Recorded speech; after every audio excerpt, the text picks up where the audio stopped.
said, sing my favorite song. Take my hand, precious Lord, lead me home.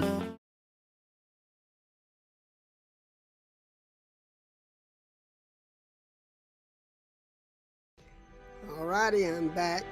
Gary Revel to some Gary Revel. This is the third episode of the Gary Revel podcast. We'll talk a little bit today about the assassination of President John F. Kennedy.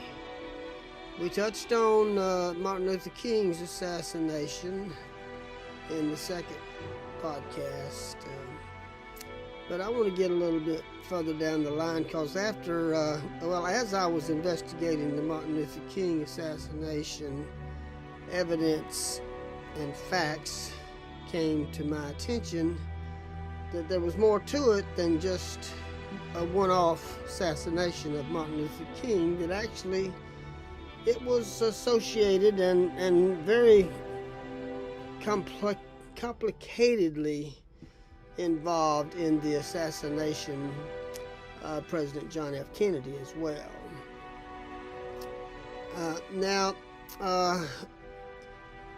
There was kind of like the thing with James Earl Ray, Mr. Oswald, Lee Harvey Oswald.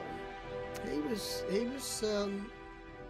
was positioned, he was set up, and he was actually framed, or they tried to frame him for the assassination of President John F. Kennedy. He had been a Marine, and he had done fairly well. He wasn't the best shot in the world, as many people have tried to imply. And he wasn't the greatest Marine. And then, of course, he went off to Russia after getting out of the Marines and got involved with some high military officials there, and married one of them's,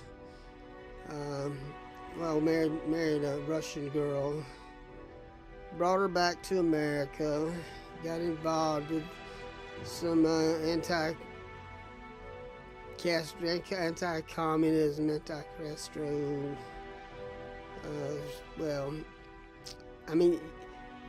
It was such a covert type operation that he was involved in.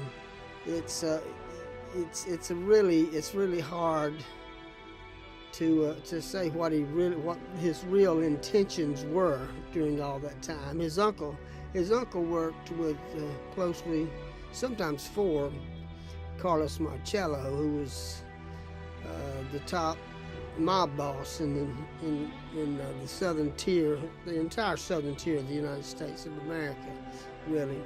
But he was based in New Orleans, and Oswald was involved in some ways in that. He was involved in things that the FBI was looking at, things that the CIA was looking at.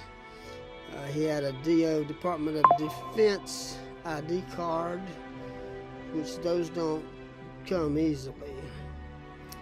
He had to have done some interesting things after getting out of the Marines to have gotten one of those. But anyway, he wasn't just a fellow that fell off the turnip truck. At the same time, he wasn't this great strategic planner of major operations that he would have had to be if he had been able to plan and pull off one of the greatest crimes of the century.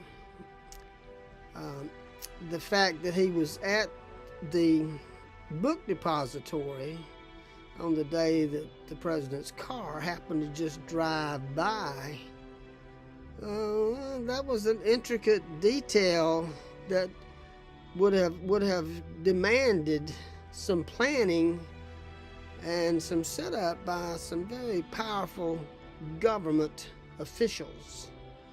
And just a fellow that works in a book depository, arranging, and packing and moving books around, just does not have the connections, the insight, nor the intelligence to pull that off.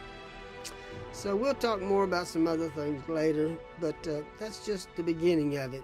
We'll get into some other details as we go along. Thank you. Talk to you later. Bye.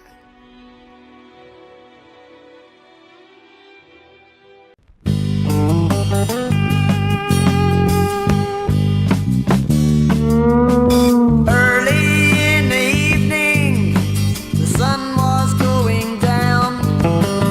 He stood on the balcony in a troubled part of town, calling to the singer, said, "Sing my favorite song."